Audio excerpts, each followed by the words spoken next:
जय हिंद साथियों, अभी हम लोग उपस्थित हैं एग्जाम टूर चैनल पर और आपसे बता दें, आप यदि मात्र 2 माह मेहनत करते हैं तो सरकारी शिक्षक बन जाएंगे। इसमें किसी भी प्रकार का कोई टेंशन नहीं है। लेकिन मेहनत कैसे करें, किस सब्जेक्ट पर विशेष ध्यान दें, किस टॉपिक पर विशेष ध्यान दें, कैसा रणनीति होना चाहिए, कि रीजनिंग हो, मैथ्स हो या जीके जीएस हो, और आपसे बता दें करंट अफेयर पर कैसे ध्यान दें, स्टैटिक जीएस पर क्या करें, संपूर्ण जानकारी, टाइम टेबल कैसे दें, कैसे रिवीजन करें, ये नवीन सर से जानेंगे। किस प्रकार से प्रश्न आपके बीपीएससी के द्वारा पूछे जाएंगे, क्या पैटर्न होते हैं, तो इसलिए वीडियो को अंत तक देखिएगा। नवीन सर, आपका स्वागत है एग्जाम टूर में। जी बहुत बहुत धन्यवाद आपका। सर, अब बहुत कम समय है, समय उतना मिला नहीं कि एनसीईआरटी एससीईआरटी पढ़ा जाए। एक एक करके यदि पढ़ा जाए तो समय बहुत लग जाएगा। रिवीजन कर सकते हैं, एक नज़र देख सकते हैं, लेकिन इस समय जो समय है उस समय क्या रणनीति होना चाहिए, किस सब्जेक्ट पर कितना फोकस करना चाहिए, मैथ्स हो, रीजनिंग हो, साइंस हो, इन सारे चीज़ को लेकर क्या बच्चे का रणनीति है? पहले तो सभी छात्रों को कहना चाहते हैं, पौने 2 महीने से भी कम का समय है जी और 14 सब्जेक्ट पढ़ना है लैंग्वेज सहित। जी। अब 14 सब्जेक्ट पौने 2 महीने में आप खुद अंदाज़ा लगा सकते हैं क्या स्थिति है। और जिस स्टूडेंट का बेस पहले से अच्छा है, स्वाभाविक है कि उसको परेशानी कम है, लेकिन इसमें बहुत वैसे भी कैंडिडेट हैं कि डिग्री लेने का ले लिए हैं लेकिन डेप्थ बहुत ज़्यादा नहीं है, तो उनके साथ ज़्यादा परेशानी है। तो हम ये कहना चाहते हैं कि पहले तो सिलेबस को समझना होगा, सिलेबस के बाद सब्जेक्ट के इम्पोर्टेंस को समझना होगा। अब जैसे आप चर्चा करते हैं कि इसमें मैथ रीजनिंग का, तो मैथ रीजनिंग 35 से 40 क्वेश्चन पूछ सकता है सिर्फ मैथ रीजनिंग में। 15 से 20 क्वेश्चन आपका मैथ से और लगभग 20 क्वेश्चन आपका रीजनिंग से। मैथ के बनिस्पत रीजनिंग का क्वेश्चन आपका 5 क्वेश्चन हमेशा ज़्यादा रहेगा और रीजनिंग में भी मैथमेटिकल रीजनिंग ज़्यादा रहेगा। तो मैथ रीजनिंग ऐसा पेपर है कि अगर यहाँ कंसेप्ट अगर आपका क्लियर है, 100% स्कोर स्टूडेंट कर सकते हैं। 100% स्कोर। जीएस में आप दावा नहीं ठोक सकते कि 100% कर ही देंगे, लेकिन मैथ रीजनिंग अगर 40 मार्क्स का पूछ रहा है तो 40 मार्क्स आप ला सकते हैं मैथ रीजनिंग के माध्यम से, श्योर है। इसके बाद अब मैथ की भी बात करें तो मैथ में भी देखना है कि एडवांस की तरफ कम भागना है, क्योंकि एडवांस 9-10th वालों के लिए ठीक है, उसके सिलेबस में कंप्लीट है, लेकिन यहाँ पर जो अर्थमेटिक टाइप का एडवांस है जो, और खासा फोकस 1 to 8 पर 80% फोकस करना है, 20% ही ऊपर फोकस करना है। 1 to 8 के सिलेबस पर 80% फोकस करना है, और ख़ास करके अपर प्राइमरी यानी 6 to 8 का जिस तरीके से मैथ और साइंस है उस पर ज़्यादा से ज़्यादा ध्यान दें। उस टाइप का प्रश्न ज़्यादा, सिंप्लीफिकेशन हो गया, इसके अलावा नंबर सिस्टम से रिलेटेड हो गया, और भी ऐसा जो भी टॉपिक है उस पर खासा फोकस करना है। कैलकुलेशन पर विशेष ध्यान देना है। बाकी रीजनिंग में भी देखेंगे, मैथमेटिकल रीजनिंग की हम बात किए, सीरीज है, फिर सिलोलिज्म है, और भी सेक्शन, रीजनिंग के जितने सेक्शन है ध्यान तो सब पे रखना होगा। और सबसे बड़ी चीज़ है कि प्रैक्टिस में भी उस सबको लाना होगा। तो मैथ रीजनिंग पर फोकस करने के बाद अब जैसे भारतीय राष्ट्रीय आंदोलन है, तो भारतीय राष्ट्रीय आंदोलन मॉडर्न हिस्ट्री जिसको बोलते हैं, एक तरीके से सीमित आपको किया है कि मॉडर्न ही आपको पढ़ना है, वही सिलेबस में आपका दिया हुआ है, बाकी हिस्ट्री पर ज़्यादा भी फोकस नहीं करना है। ये थोड़ा सा जान बचा सकता है। इसमें भी 6 to 8 में जो एसएसटी का सिलेबस है उसको ध्यान में रख करके पूरा फोकस करना है। थोड़ा बहुत 9-10th लेवल तक देखना है, उससे काम चल जाएगा, ज़्यादा दिक्कत नहीं है। अब ज्योग्राफी सिलेबस में अलग से लिखा है, तो आप समझ सकते हैं कि बिहार के संदर्भ में ज्योग्राफी, बिहार का जो भी एग्जाम होता है ज्योग्राफी का उसमें रोल बहुत अच्छा होता है। सब ज्योग्राफी में भारत के संदर्भ में जो भी टॉपिक है उस पर ज़्यादा फोकस करना है, यानी भारत के ज्योग्राफी। हाँ, भारत के ज्योग्राफी पर। उसमें भी सर यदि बिहार से तो और अच्छा रहेगा। बिहार से रिलेटेड तो खासा फोकस, वैसे भी एससीईआरटी एनसीईआरटी की जब भी बातें होती है, चेयरमैन सर भी बोले हैं कि 1 से लेकर के 8 तक एससीईआरटी पर पूरी तरीके से फोकस करें। तो एससीईआरटी ये हो गया कि एससीईआरटी में बिहार से रिलेटेड टॉपिक पर खासा ध्यान दिया गया है। अंतर एनसीईआरटी और एससीईआरटी में यही है। तो बिहार से रिलेटेड टॉपिक की जब भी चर्चा होती है तो तुरंत एससीईआरटी पर पहुंचना है, और उसमें जो बिहार से रिलेटेड टॉपिक दिया है उस पर फोकस ज़्यादा से ज़्यादा करना है, इस बात को। और ज्योग्राफी का ही पार्ट है आपका पर्यावरण भी, इन्वायरमेंट, और आजकल इन्वायरमेंट से ठीक ठाक क्वेश्चन पूछ रहा है, और स्पेशल आपका पर्यावरण सिलेबस में लिख दिया है तो और भी 7-8 क्वेश्चन तक इस सेक्शन से आपका पूछा जा सकता है, पर्यावरण से सर सिर्फ। क्या सीटेट वाला भी रह सकता है उसी टाइप से मैक्सिमम इन्वायरमेंट में? ईवीएस का जो आप देखे होंगे कि 1 to 5 में जो ईवीएस का है उसको बहुत इजी वे में नहीं लेना है, उसमें अच्छा स्टैंडर्ड क्वेश्चन दिया हुआ है और वही ईवीएस पढ़ लेंगे तो उधर का क्लियर हो जाएगा पूरा पर्यावरण, एकदम काम चलेगा उससे, और उस पर खासा फोकस करना है। जो बच्चे सीटेट पास हैं उनको तो थोड़ा कम परेशानी होगी, जो इस बार अपेयरिंग वाले हैं तो उनके साथ ज़्यादा दिक्कत है कि उनको दोनों एग्ज़ाम एक साथ लेकर के चलना है, तो उनको खासा इस सब्जेक्ट पर ध्यान देना है। इसके बाद साइंस का बात है तो 6 to 8 का साइंस, फिजिक्स, केमिस्ट्री, बायो जो 6 to 8 में जो दिया हुआ है सिलेबस, उस पर अच्छे से ध्यान देना है उसके टॉपिक को। इसके अलावा फिर बात करें, ईवीएस आपका हो गया। सबसे ज़्यादा और दूसरी परेशानी करेंट अफेयर्स को लेकर के है। आपका जीए लिखा है सिलेबस में, जनरल अवेयरनेस, जीए में स्टैटिक भी आ जाएगा और जो सिलेबस में बाकी बचा हुआ पार्ट है, अभी एसएससी का अगर आप बात करेंगे तो जीए 100% जनरल अवेयरनेस ही उसके सिलेबस में लिखता है। वहाँ history, polity, economy, geography, science सब पूछता है, करंट वगैरह सब। इसलिए जीए का मतलब कंप्लीट करंट अफेयर्स हुआ, ऐसा नहीं है। करंट अफेयर्स के साथ स्टैटिक का पार्ट भी आएगा और खास करके करंट से जुड़ा हुआ स्टैटिक पर थोड़ा ज़्यादा फोकस करना है और 6 महीने से साल भर का करंट देखना है और बिहार से रिलेटेड करंट खास करके देखना है।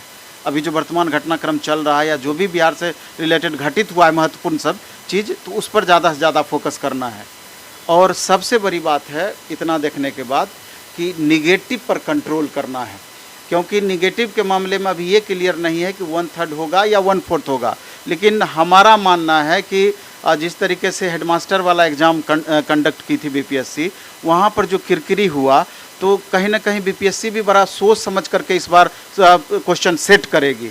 और हमारा मानना है कि 1/4 ही नेगेटिव 90% होप रखें कि रहेगा, उसी हिसाब से प्रैक्टिस भी करना है। निगेटिव को यदि बच्चे को कंट्रोल करना है, बार बार चूंकि गलती हो जा रहा है, समय भी कम है, तो उसको लेकर क्या रणनीति होना चाहिए? इसमें 2 बातें होनी चाहिए। एक तो अटेम्प्ट कितना लेना है, इस पर थोड़ा एक्टिव होना है और क्वेश्चन भी ज़्यादा नहीं छोड़ना है, इस बात को भी समझना है। अब सब 120 में 60-70 क्वेश्चन आप सही जान ही रहे हैं और जितना सही जान रहे हैं उसमें 5, 10, 15 गलती होना बहुत आम है। तो आप देख लीजिए कि स्कोर वैसे भी आपका डाउन चला जाएगा।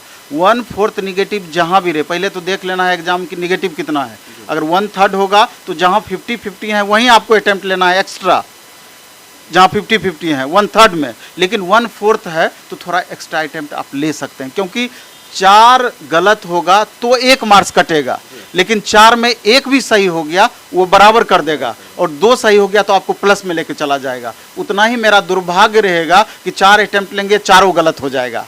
जनरली ऐसा नहीं होता, बहुत कम होता है।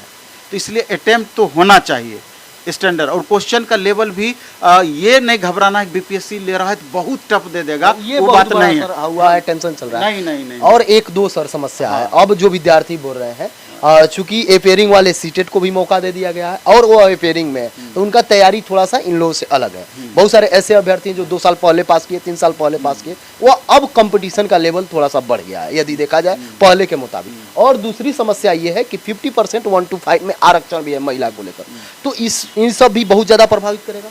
100% प्रभावित करेगा ना। महिलाओं के लिए तो एक अच्छा अवसर है कि 50% यानी 40,000 सीट उसके लिए स्पेशल रिजर्व है। लेकिन अभी जो हम टेस्ट ले रहे हैं सप्ताह में 3 दिन, शनिवार, रविवार और बुधवार, 1 दिन लैंग्वेज का और 2 दिन 120 क्वेश्चन का, तो वहाँ पर जो रिजल्ट आता है और वहाँ बच्चों को जब प्राइज भी देते हैं तो उनसे क्वेश्चन भी करते हैं। हम जनरली देखते हैं कि जो भी बच्चे यहाँ टॉप कर रहे हैं तो वैसे बच्चे टॉप ज़्यादा कर रहे हैं जो लगातार कंपटीशन का तैयारी कर रहे हैं। अभी कोई एसएससी कर रहे हैं, रेलवे कर रहे हैं, बीपीएससी कर रहे हैं, ज़्यादा रैंक में वही रहते हैं, तो उन स्टूडेंट को कम परेशानी है।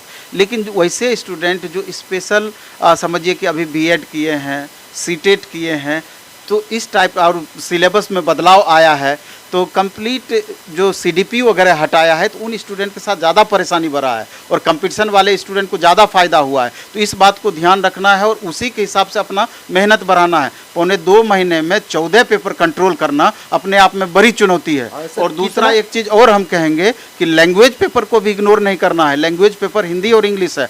आप हिंदी इंग्लिश में 30 ही मार्क्स लाना है, सही है, लेकिन अगर यहाँ फेल करते हैं तो आपका मेन पेपर का जो 120 क्वेश्चन होगा कॉपी भी नहीं जांचा जाएगा, पहले यही कॉपी जांच होगी।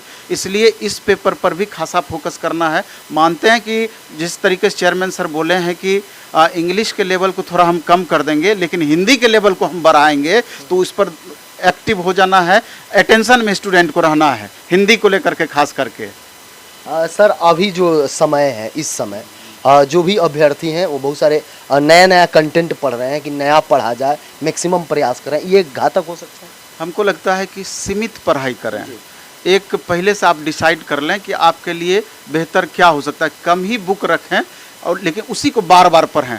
आप फलना बाबू का मटेरियल, चिलना बाबू का मटेरियल, इतना मटेरियल जमा कर लिया, आपके पास समय कहाँ है उसको पढ़ने के लिए। और एक सेट कोशिश करें कोई अच्छी सी बुक से, हमारा प्लेटफॉर्म का भी अभी आया हुआ है रुक्मिणी पब्लिकेशन से प्रैक्टिस वर्कबुक 25 सेट उसमें है, तो एक सेट आप कंप्लीट करें डे बाय डे में, डेली बनाने का, और जो क्वेश्चन आपसे गलत होता है उसका एक्सप्लेनेशन अच्छे से देखने का, निश्चित रूप से तभी आपको फ़ायदा होगा। नहीं तो खाली सेट बनाइएगा, पता चलेगा कि 120 में 50 नंबर ला रहे हैं, 60 नंबर ला रहे हैं, 70 नंबर ला रहे हैं, अगर उसका एक्सप्लेनेशन नहीं देखते हैं, खाली सेटे बनाते हैं, तो वो आपका फिक्स हो जाएगा कि वही 50 से 55 के बीच घूमते रहिएगा, स्कोर बहुत ज़्यादा प्लस नहीं होगा। लेकिन डिस्कशन में टाइम आपको ज़रूर लगेगा, लेकिन वो आपको लगातार इम्प्रूव करेगा, लगातार आपके मार्क्स को बढ़ाएगा। आज 50 आ रहा है तो कल 55 आएगा, 60 आएगा, लगातार आपका बढ़ता चला जाएगा। और घबराना भी नहीं है, टाइम है अभी आपके पास, और कोशिश करें कि 10 से 12 घंटे का रूटीन अपना फिक्स करें। पटना वगैरह में जो बच्चे रहते हैं उनके लिए मेरा होगा कि अभी एग्ज़ाम तक के लिए लाइब्रेरी आप ज्वाइन कर लें। लाइब्रेरी में क्या होता है, कंसंट्रेशन आपका ज़्यादा बना हुआ रहता है। 5 घंटा, 7 घंटा, 8 घंटा लाइब्रेरी में दें, और मैक्सिमम स्टूडेंट क्लास भी करते हैं, 5 घंटा उनका क्लास में भी जाता है। तो वैसे स्टूडेंट को भी हम कहना चाहेंगे, खाली क्लास करने से भी कुछ नहीं होगा, सेल्फ स्टडी हमेशा से बेहतर स्टडी रहा है। क्लास अगर कर रहे हैं तो 5 घंटा, अगर क्लास कर रहे हैं तो 5 घंटा आपको उस पर घर पर भी टाइम देना होगा। और कोचिंग और खुद से पढ़ाई में अंतर क्या होता है, सेल्फ स्टडी बेस्ड है, इस बात को मानते हैं, लेकिन समय अभी नहीं है। खुद से करने में अभी क्या हो रहा है, ज्योग्राफी है, भारतीय राष्ट्रीय आंदोलन है, पॉलिटी है, पता चल रहा है कि 2 या 3 महीना में 1.5 महीना टाइम लग जाएगा। और कोचिंग में अभी क्या अंतर होता है कि डे बाय डे का रूटीन फिक्स होता है। एक दिन में इसको टारगेट होता है कि इतना हमको पढ़ाना है, और 15-17 अगस्त तक हमको पूरा सिलेबस समाप्त कर देना है। क्योंकि कोई भी सब्जेक्ट में कमी की वजह से 2 ही नंबर कम आता है, तो हो सकता है कि ये 2 मार्क्स आपका रिजल्ट में बाधक बन जाए, क्योंकि 1 नंबर के अंतर पर 500,000 बच्चों में उथल पुथल हो जाएगा। 2 नंबर तो बहुत मायने रखता है। एक सब्जेक्ट में 2 नंबर कम आया और समझिए कितना पेपर है, कितना ज़्यादा अंतर हो जाएगा। सर बच्चे बहुत सारे रूम पर बैठ के टेस्ट देते हैं, लेकिन आप अपने यहाँ टेस्ट ले रहे हैं, उसमें यदि टॉपर की बात की जाए या 20-10% अभ्यर्थी की बात की जाए तो कितना मैक्सिमम स्कोर आ रहा है? देखिए अभी भी संतोषजनक स्कोर नहीं हो रहा है, नहीं हो रहा। और यही एवरेज हमको लगता है ओवरऑल भी होगा। अभी जैसे आज लगभग दूसरा ही टेस्ट था अपना, लगभग 300 बच्चे टेस्ट दिए आज। 300 बच्चे में से जब रिजल्ट इसका आता है तो 20% मात्र ऐसे स्टूडेंट होते हैं कि जिसको कि 60% से ऊपर आता है। मात्र 20% भी नहीं होता है, मुश्किल से 15% तक बच्चे होते हैं जिनको 60 से 70 के बीच में स्कोर आता है। कुछ ऐसे बच्चे हैं जो कि 70 से ऊपर, मुश्किल से 5-10 बच्चे ही टप पाते हैं 300 में से मात्र। जबकि आप देखेंगे ये मेरे पास क्वेश्चन है, क्वेश्चन का लेवल कंप्लीट 80% क्वेश्चन इसमें 1 to 8 लेवल का डाले हैं, 20% ही ऊपर दिए हैं, तब ये स्थिति है।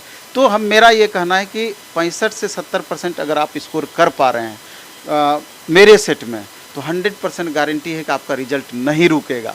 लेकिन और जो पटना के बाहर के स्टूडेंट हैं, अगर देखना चाहते हैं तो प्लेटफॉर्म बाय नवीन कुमार सिंह, 2 चैनल है इसका, लेकिन इस चैनल को सब्सक्राइब करना है, डाउनलोड करना है, प्लेटफॉर्म बाय नवीन कुमार सिंह। अभी उस पर 10 टेस्ट का पहले हम दिए हैं, और एकदम स्टैंडर्ड क्वेश्चन जैसा आपका पूछ सकता है, तो वहाँ से अपना देख लें कि कितना मार्क्स ला रहे हैं। और टेलीग्राम चैनल जो प्लेटफॉर्म का हमारा है, उस पर हमारा फिगर लगा हुआ है, प्लेटफॉर्म कोचिंग पटना करके है, उसमें हमारा फिगर है, तो आप वहाँ देखेंगे हम रिजल्ट वहाँ पर पब्लिश करते हैं बच्चों का टोटल रिजल्ट। तो अगर अपने से भी सेट बनाते हैं तो उस रिजल्ट में जाकर देखें कि आपका रैंक कहाँ तक पहुँच पाता है, तो उसके आधार पर आपको पता चल जाएगा। रैंक के आधार पर अगर कि यहाँ 300 में से अगर 50 के अंदर रैंक है, 100 के अंदर भी रैंक है, आपका मैक्सिमम संभावना रहेगा कि रिजल्ट होगा ही होगा। लेकिन अगर रैंक पीछे है तो उस पर मेहनत करके आपको आगे आना पड़ेगा, नहीं तो परेशानी आपकी बनी हुई रहेगी। इस बात और बता देना चाहते हैं कि जो आर्थिक रूप से परेशान स्टूडेंट हैं, बहुत को दिक्कत होते रहती है, उनके लिए हम एक विशेष व्यवस्था किए हैं कि इसी ऐप पर प्लेटफॉर्म बाय नवीन कुमार सिंह के नाम पर मात्र 499 रुपया में 14 सब्जेक्ट हम पढ़ाएंगे। कल से उसका नया बैच स्टार्ट हो रहा है। 14 सब्जेक्ट मात्र 499 में, मात्र 400। और ऑनलाइन में जो पढ़ना चाहते हैं ऑफलाइन में, वो हमारे सेंटर भिकना पारी, सैदपुर मोड़ भिकना पारी पर आकर के 2 दिन पहले क्लास करके देख लें। अगर अच्छा लगेगा तो कंटिन्यू करना है। नया बैच कल से 3 बजे से स्टार्ट हो रहा है। सर जो भी व्यूअर देख रहे हैं, कोई असहाय हो, कोई विकलांग हो, उसको सर आप फ्री में कर सकते हैं? अब अगर हर बैच में 2-4 बच्चे तो वैसा पढ़ते ही हैं, दिक्कत नहीं है। अगर हम उस लायक समझेंगे तो निश्चित रूप से हम वहाँ पर ध्यान देंगे। जो भी अभ्यर्थी देख रहे हैं, यदि किसी भी प्रकार का कोई समस्या हो तो कमेंट बॉक्स में जरूर कमेंट करिएगा। सर से मिल सकते हैं। जय हिंद, जय भारत, जय युवा।